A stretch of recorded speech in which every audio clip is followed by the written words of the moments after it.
Hello accomplices, I'm Lynda Norman. I'm a watercolor artist in the beautiful province of British Columbia. Welcome to my studio today where we're going to talk about creating vignettes using the letters of the alphabet as our basis for the spatter that gets our paint moving on the page.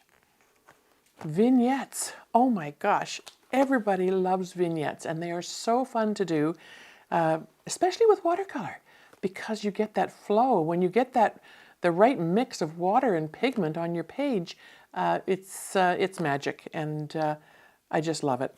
When I did the first one a while back, I used the letter L, which is my initial, as a starting point, just because sometimes it's hard to think about where to start. And so with this technique, I use water spatter from my trusty little dollar store bottle, and yeah, so I started off suggesting we just start with the letter L. So I put the spatter in the shape of a letter L, and here we have our vignette. Got lots of response to that one, and people were asking about other letters. So the next letter I tried was the letter C. Tons of fun, tons of fun. Different color scheme a little bit, more of the fall tones, lots of rocks involved. With this one I did a bit of a sky in the background, but that's not always necessary with a vignette. You can leave them just plain. And then of course once this one happened, we had lots of requests for other letters, so I went on to try a letter B. This one's not quite finished. I will add, I think, a more strong tree trunk, almost like a willow tree, that will have branches coming in from the sides. But that's for another day. Today I thought we'll try something with a different orientation. And I'm going to show you again, because sometimes if you've not worked on a block before, a block is watercolor that is attached along the sides, all around except for one little spot, with glue. And so you can remove that with a palette knife just by simply running it around the edge. I've taped the edge of mine with my black solo tape because I like to have that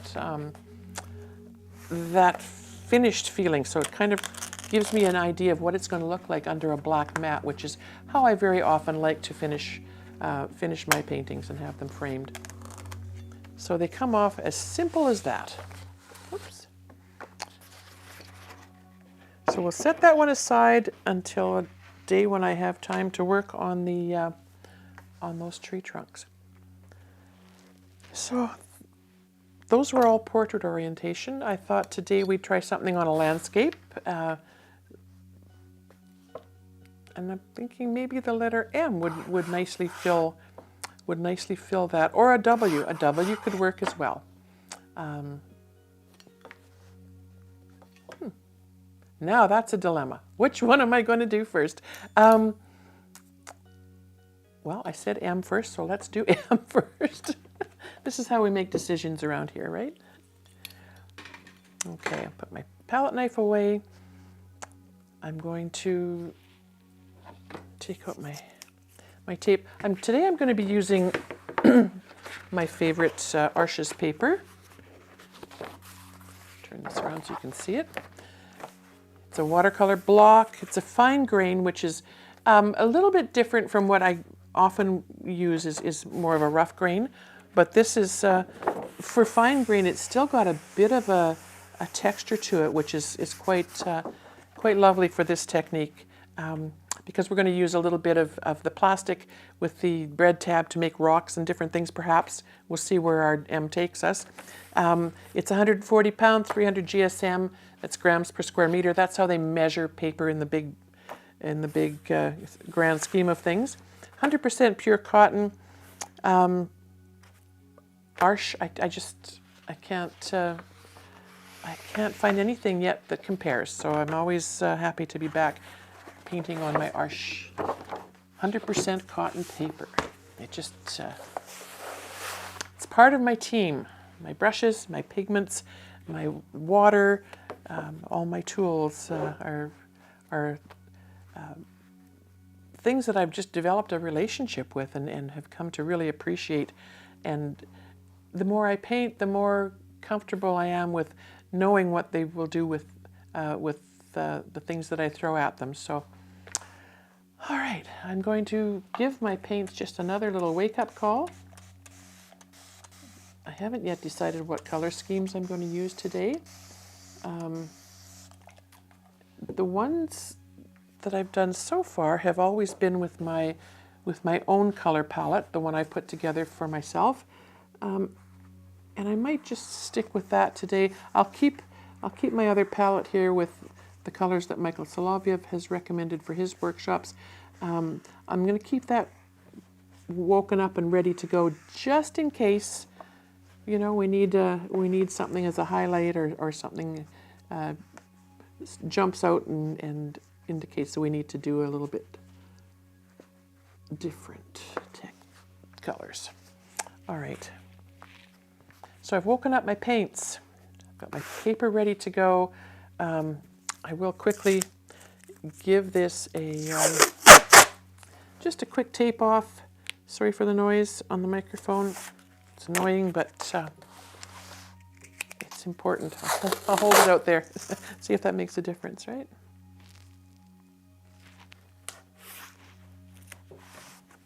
With this size paper, which is 12 inches by 16 inches, I found that if I use my 1-inch tape on the short ends and my 3/4 inch tape on this side, it makes it so that it fits nicely in most standard mats that you can get from your local craft stores or wherever. This is the solo tape from Michael Soloviev's Watercolor Online Studio. I just love the black. For me, it's the background that works with my eyes best. I found that painter's tape, blue tape, green tape, very distracting for me, and I just feel like this gives me a better sense of where I'm headed with things and what the completed piece might look like. So, quickly just giving that a bit of a boundary.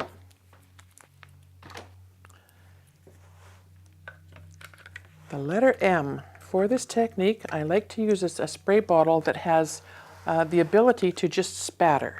So if I just pull gently, the water comes out. If you can see it on my surface here on the side. Maybe this is easier. It just comes out in droplets.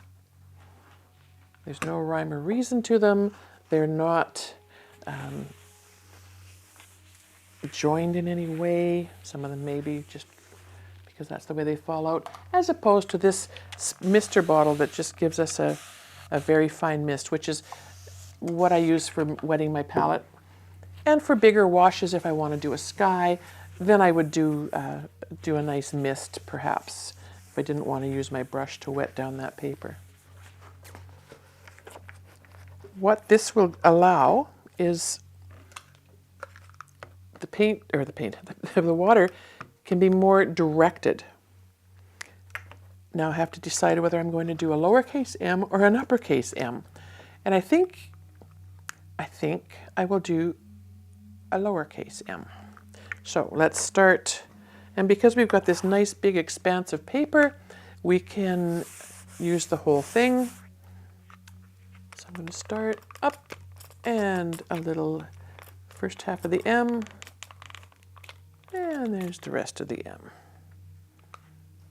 McDonald's, just like McDonald's. All right, got my spatter down. My paints are wet and juicy. Puppy's having fun upstairs. Okay, so we have our M shape. If I look at an angle, I can kind of see where the water has fallen. There may be some irregularities to the M. That's the way the water happened to hit, and so that's what we'll go with. Typically, I start with the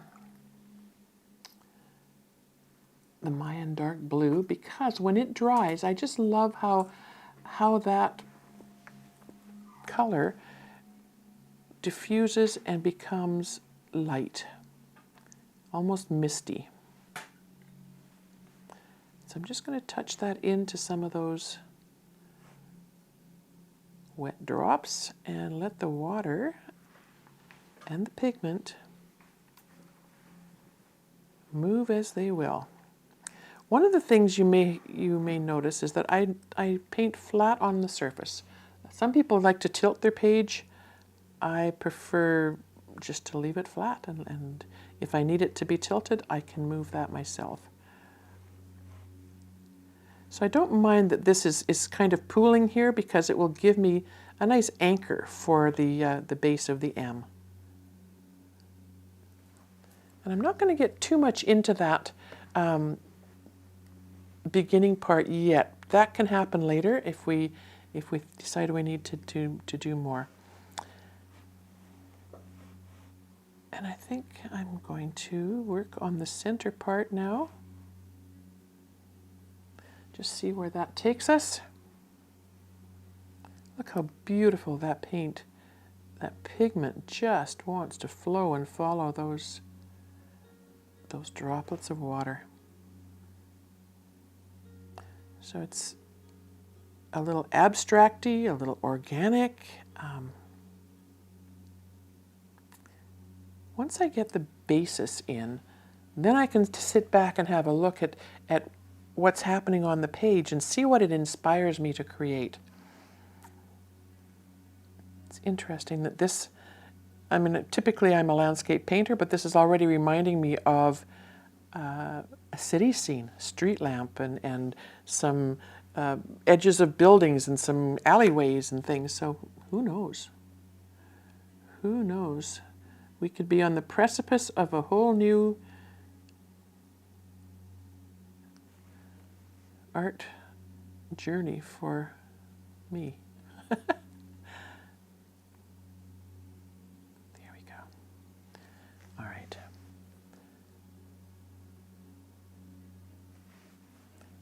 Now I've got that center part. I'm just going to leave that. I'm going to let that work and do its movement as it needs to. And then my end piece, the last part of the M. And I see where I've sort of spattered off, which is kind of interesting. So I'm going to leave that because we've used the M as our inspiration, our guideline, but that doesn't mean it has to stay true to that form. It was our starting point, and I want to explore how this is coming over into this corner. I kind of like that. We'll see what that turns into as we go along. I don't know what I do without my Mayan dark blue. It is just, it performs like a star every time I touch it to the paper.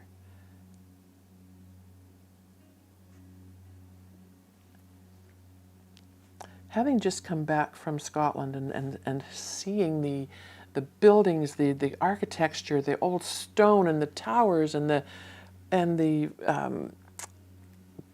bits of craftsmanship that came together to form these buildings was, these castles were just amazing. I tried to sketch one of them the other day and just I felt like I had missed the mark somehow. But that's kind of what this is reminding me of here. So maybe it'll turn into an old cityscape, which is kind of fun. We'll do a new cityscape in the future. I've got some ideas for our next videos, so we'll see how that goes. All right.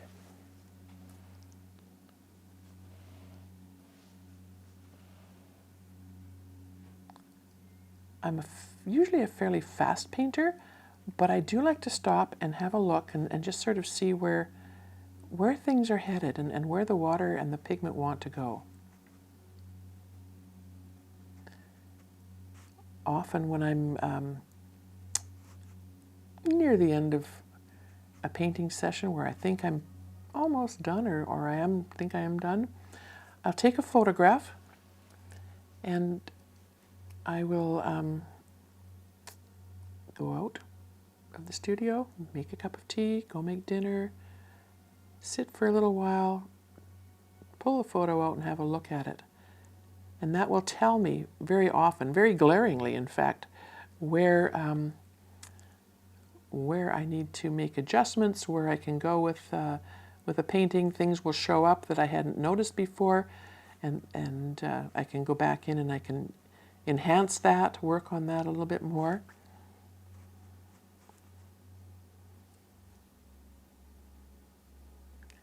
Right now I'm just having fun letting the water droplets pull the pigment in whatever direction they would like to go.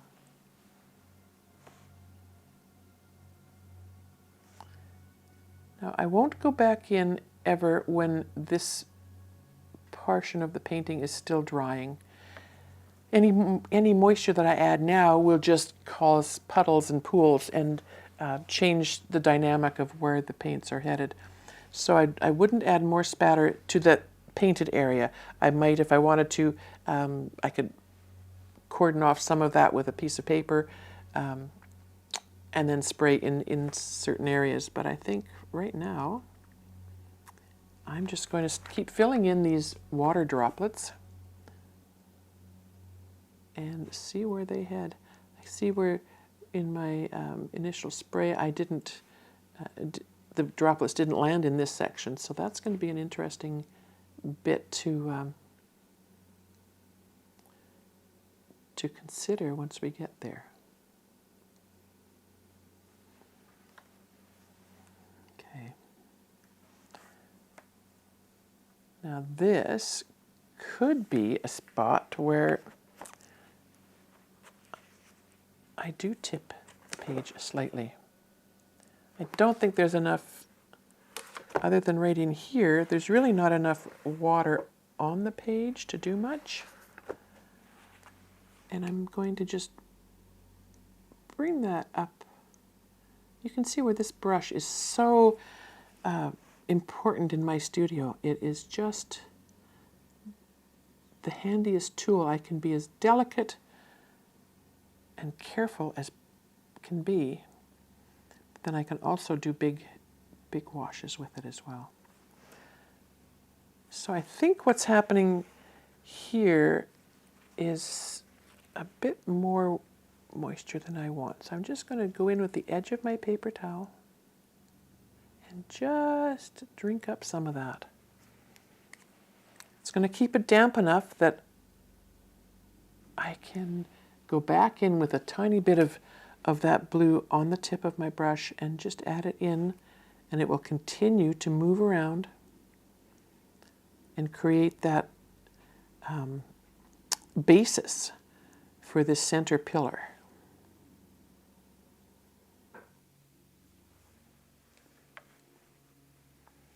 All right, so this might turn out to be a bit of a fantasy piece. As I'm looking at it, I can see perhaps a little doorway here going off into somewhere.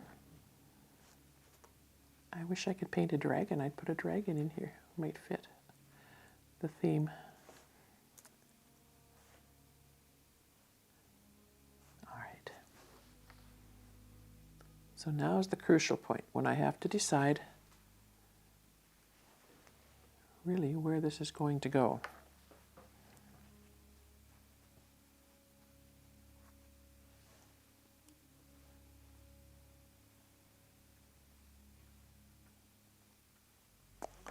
All right. So I do see a hillside here. Maybe this is the mouth of a cave. Because I've got the blue as my basis, so I've kept the M in there, I can go in with other colors now and elaborate.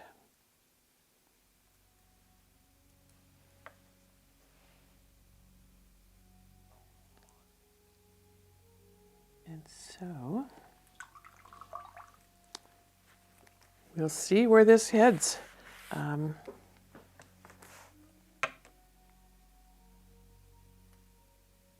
I'm going to switch brushes.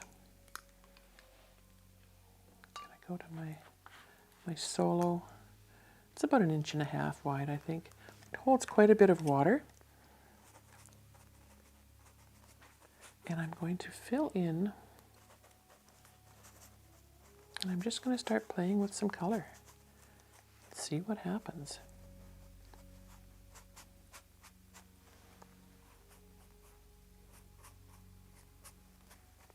Now if I wet this without touching my initial layer of Mayan dark blue,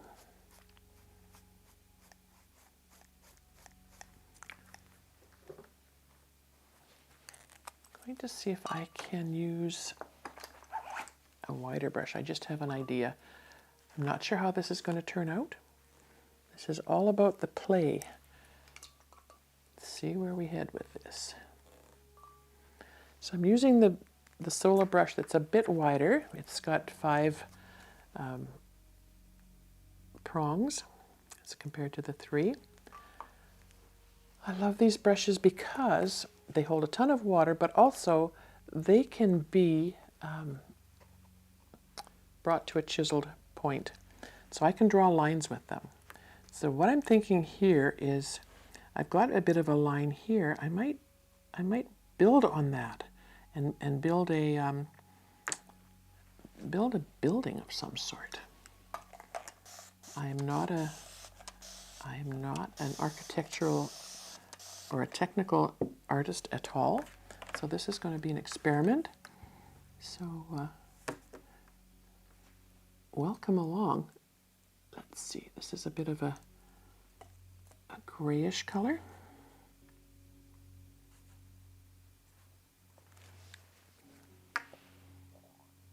And we'll just see if we can create some kind of a building. I don't know what kind of a building it's going to be. A structure. Let's not call it a building because we might need a more looser term. A structure. And we'll just get the edges of that happening. And we'll make it a little bit longer here.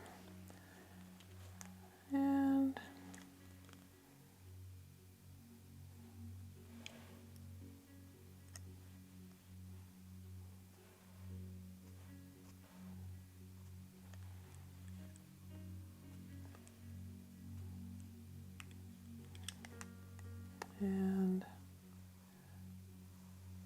my perspective is non-existent, but that's all right. Did I mention we're going to call this a fantasy piece?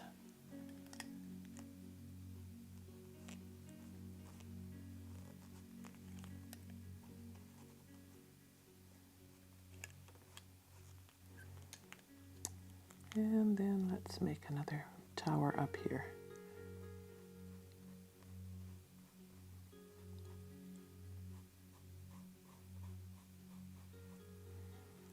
And then another one across here.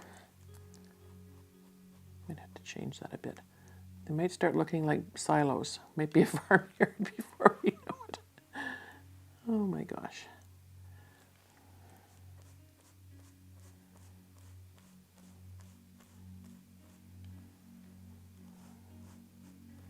All right.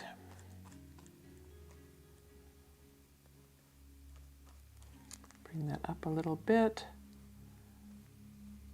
and over a little bit further.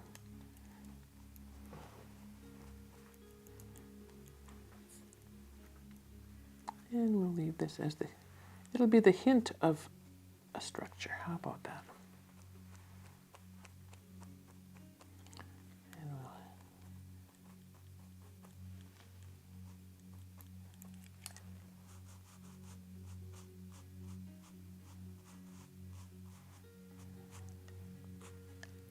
the paper is buckling a little bit, so it's kind of a challenge to make a straight line, but that's all right. Going to, oh, wrong. Forgot to add the water.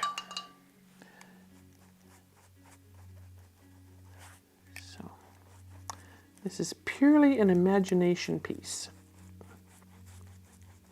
If anybody has any ideas on where this M could end up, or where we could take it if we try it again, let me know. You can see where I've added the water, and it just touched the edge of where the Mayan dark blue was over on this side, and I love that it's got that bit of a bleed in it. And let's put in another tower over here, and then another bit of a wall over here. Oh my goodness, that's nice and dark.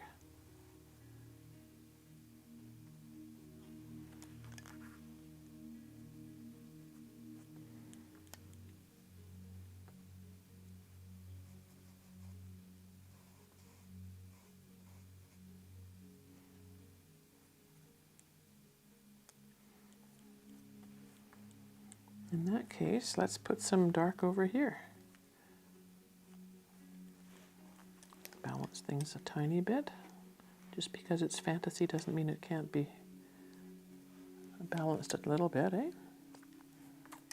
Okay.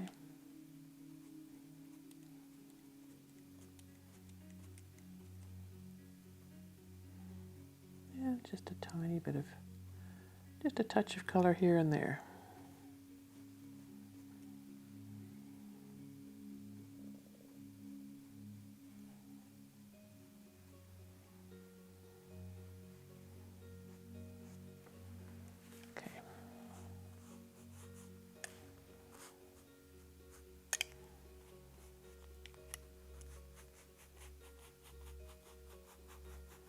A little pathway coming out into the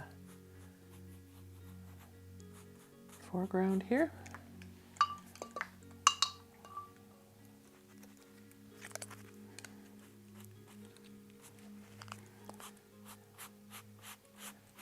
And very monochromatic this far. Maybe it's time to start adding a bit more color in.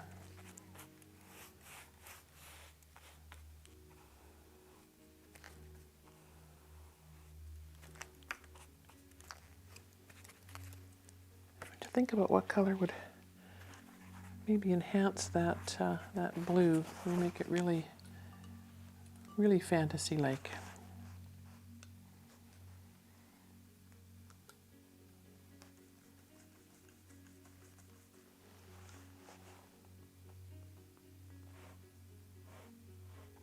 Put a bit of purple in there and see how that goes.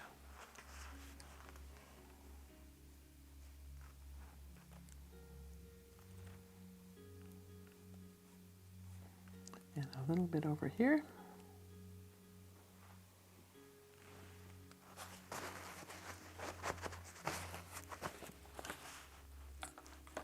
And then we'll go back to our smaller brushes. So my blue has pretty much dried. I'm interested in seeing what happens now if I was to add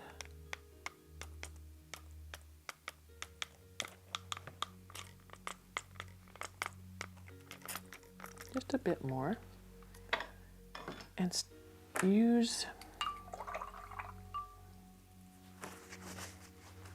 let's do quinacridone dark gold for a change and see how that plays with what's happening on the page.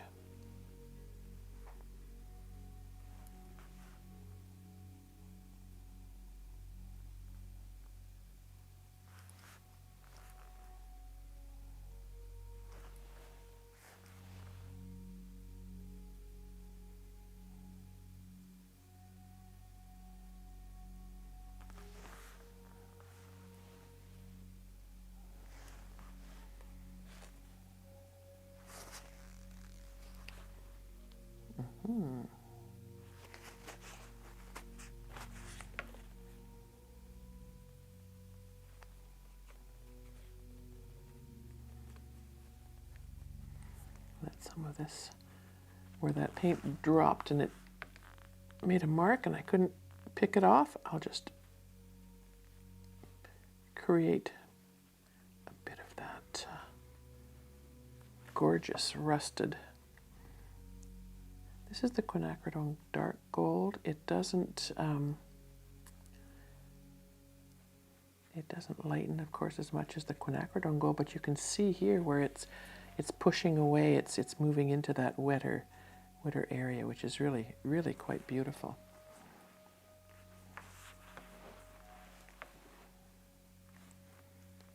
And we'll add it into.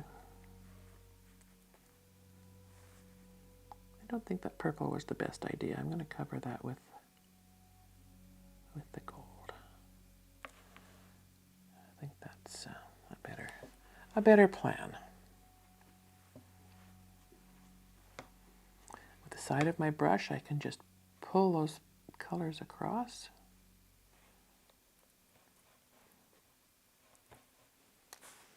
Getting a bit of a shadow effect where I had that purple in there. I can see where the purple is reacting with the water here and creating a bloom, and that's not really what I had in mind either. So let's see what we can come up with here and see where this. There are some colors that react better and follow the water without creating the harsh blooms, and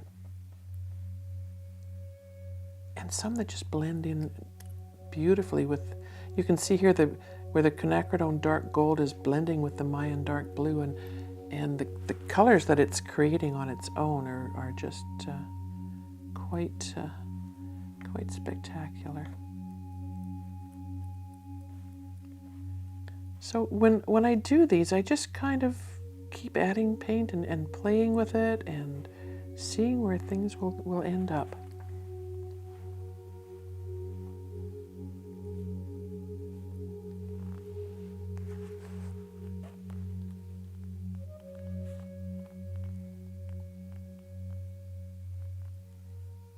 See where that took off. Because the paper is slightly buckled, it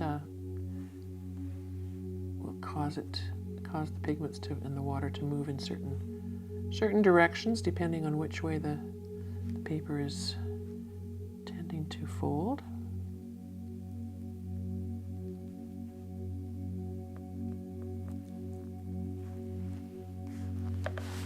I really love this area in here, and I just hope I can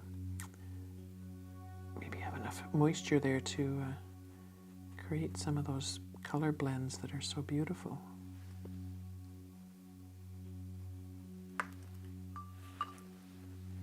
Add a bit more water to that area there with just with water on my brush.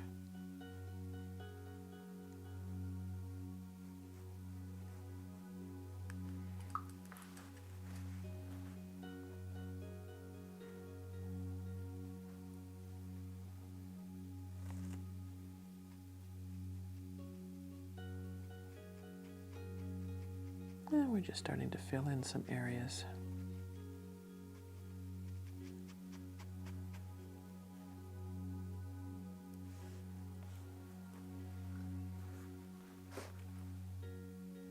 Just taking some plain water and running it down this area here. I'm going to fill in this whole space with just some water. Because I love how the Mayan dark blue and the quinacridone deep gold have played together in this area here, I'm going to add the water, extend that out a little further, and then, pardon my reach, just a bit of the gold in here to see where it's going to take things.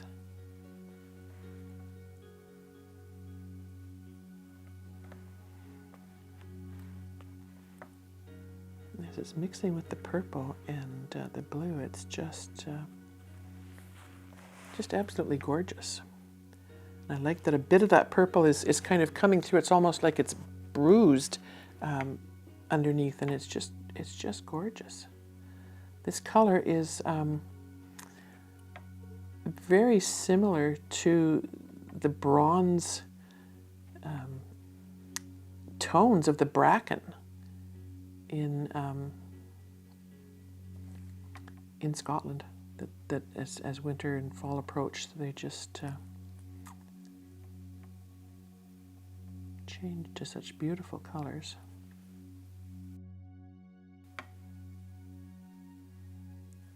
Now I can see where I'm almost seeing mini scenes emerging as I move the colors and the pigment around. And I can, with this little brush, I can get in there and I can just barely touch some of the pigment, allow that to run in together.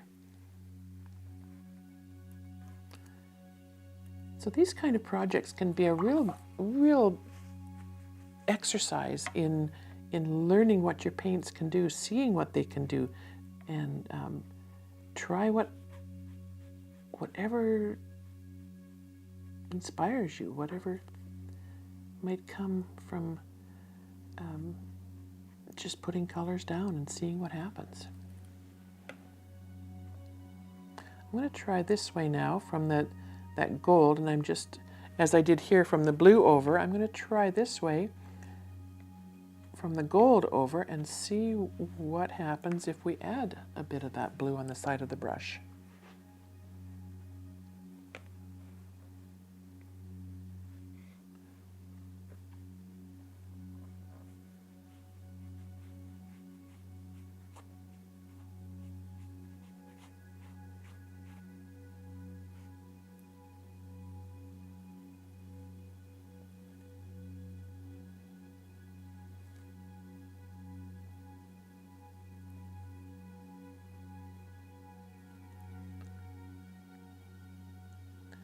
Some of these are emerging into trees. It seems to be the way my brush takes me often. So from this, I can see almost like a pathway moving up the hillside. So pivot. I'm changing this from a building to some trees going up the hill. One of the things I just love about watercolor. And playing. Let it happen. So you can see where the light play happened. The quinacridone dark gold pushed everything away, even itself, and it's left a really light, beautiful look there. And if I was to go down and just, with a damp brush, pull a little bit out,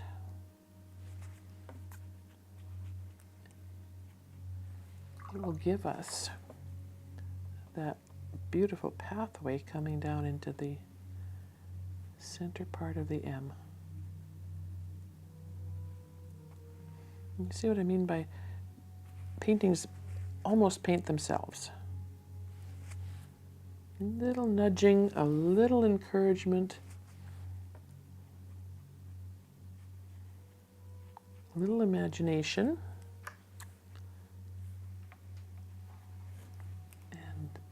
There it is.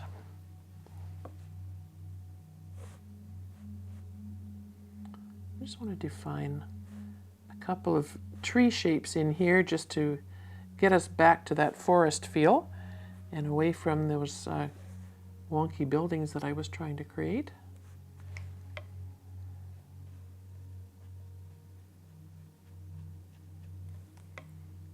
And we'll just move that color back and forth a tiny bit. And we have another tree there. Beautiful.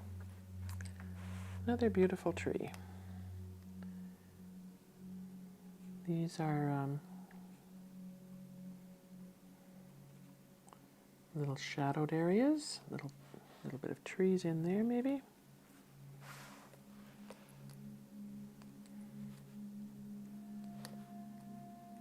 So this on its own, on this one side of the M, is almost a painting. I'd be tempted almost to leave that as it is, as a painting. fine tune a little bit here and there with some pathways and some hidden parts of the forest.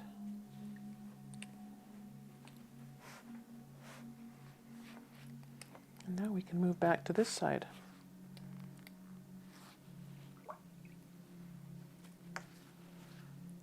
So again, now that those back layers are dry, I can go in with just a little bit of, this is stained a bit from my brush because I didn't rinse it quite as much, but that's okay.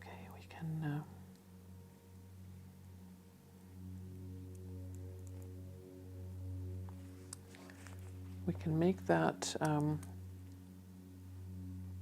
darker again once we get the inside of this side filled up. So let's see if we can create this into another little mountain scene. We can have two sides of the mountain.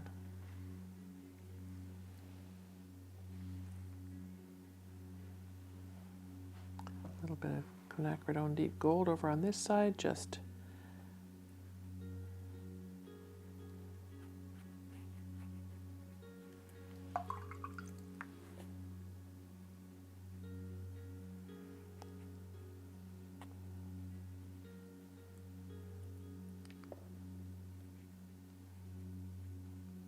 this can be made into a vignette just by pulling down a little bit of those beautiful colors.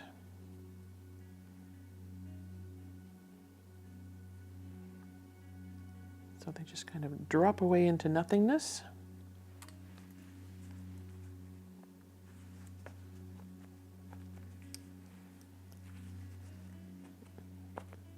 Pulling out some of that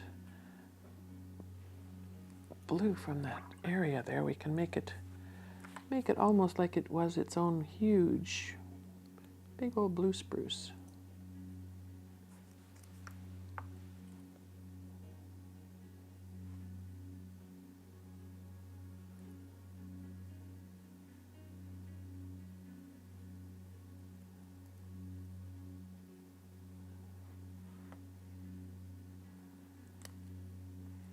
And we'll just pull out some branches just to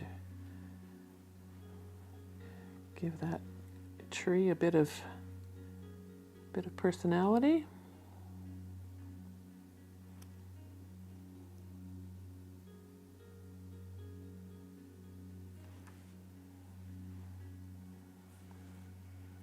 Yeah.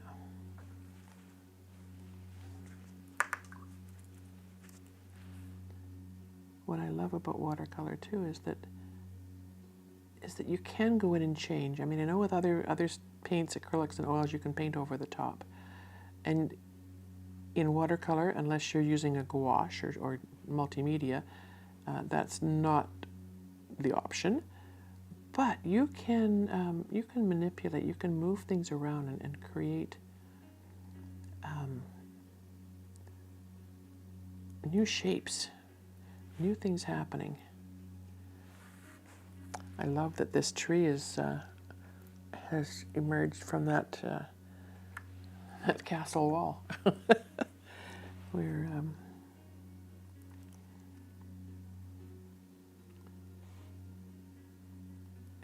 lucky that these pigments are so lovely together. I think if you were to, maybe try other combinations, you might not get this luscious blending that we're seeing here. And now that I've still got a bit of moisture on my page, I can just sort of feather these colors over, let them blend, let them dry into their own shapes.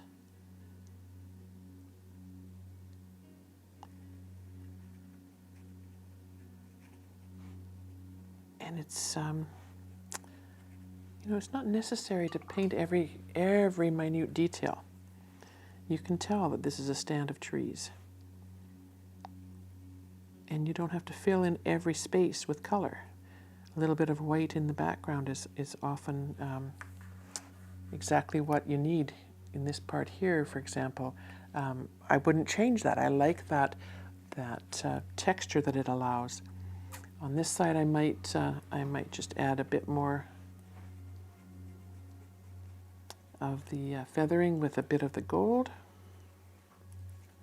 And so this side of the M is going up and down. This one I've got a little bit more back and forth. I can change that slightly as well by adding just, because we've got that gorgeous tree there and we've got this pathway, I'd like to save that. I just want to make this, maybe this area here, just a little more like another tree. So let's, a little bit of water, spread that out, give those trees some extra darkness on the edge.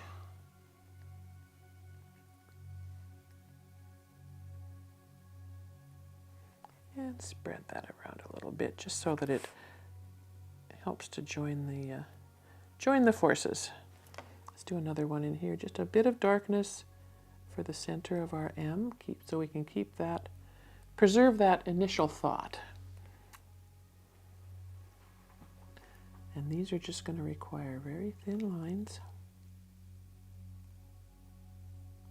And they don't have to run top to bottom. You know that there's a tree back there somewhere, and you don't always have a clear view to it. And then as they dry, the color will still continue to diffuse. And I just am going to give a little bit of darkness to the base, so we have a bit of grounding happening on our design. So that's Mayan dark blue on the side of the brush and just pulling up ever so slightly just to leave a bit of darkness.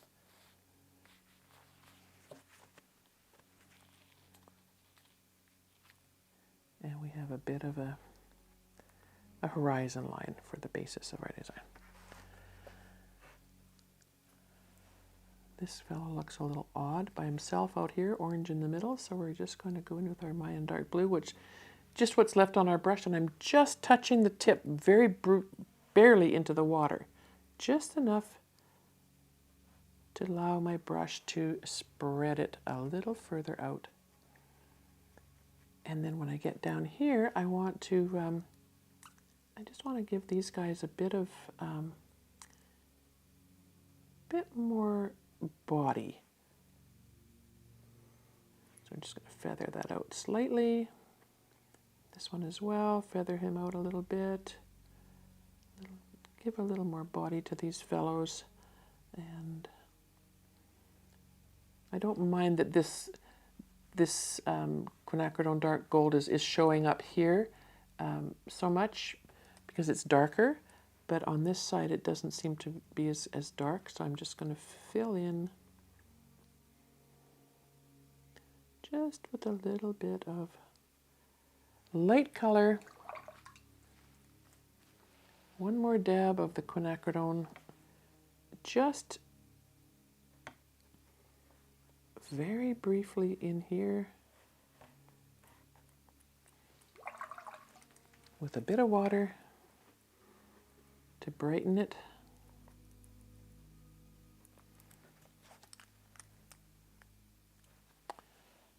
And I just want to bring this image of a tree just out a little bit so that it doesn't look like the side of the castle that was there before. All right. I'd be tempted to leave this one the way it is. I love that the colors came together. I love that our castle morphed into a beautiful, rich forest of blues and golds. And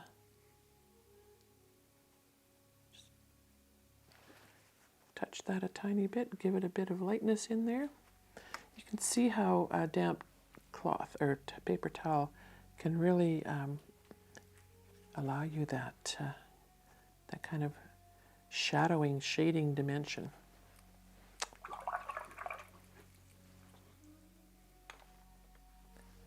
There's our letter M for what it's worth. I hope you enjoyed watching watching this process and watching things morph and watching how you can create as you go. And it doesn't, if you don't really have an end result in mind, you have a bit of a basis for starting, let your mind wander, play around, see what the colors want to do, and enjoy. Thanks for joining me today. If you like what you've seen, please subscribe to my channel or visit my website, bandrystudio.com. That's BANDRAOI studio.com.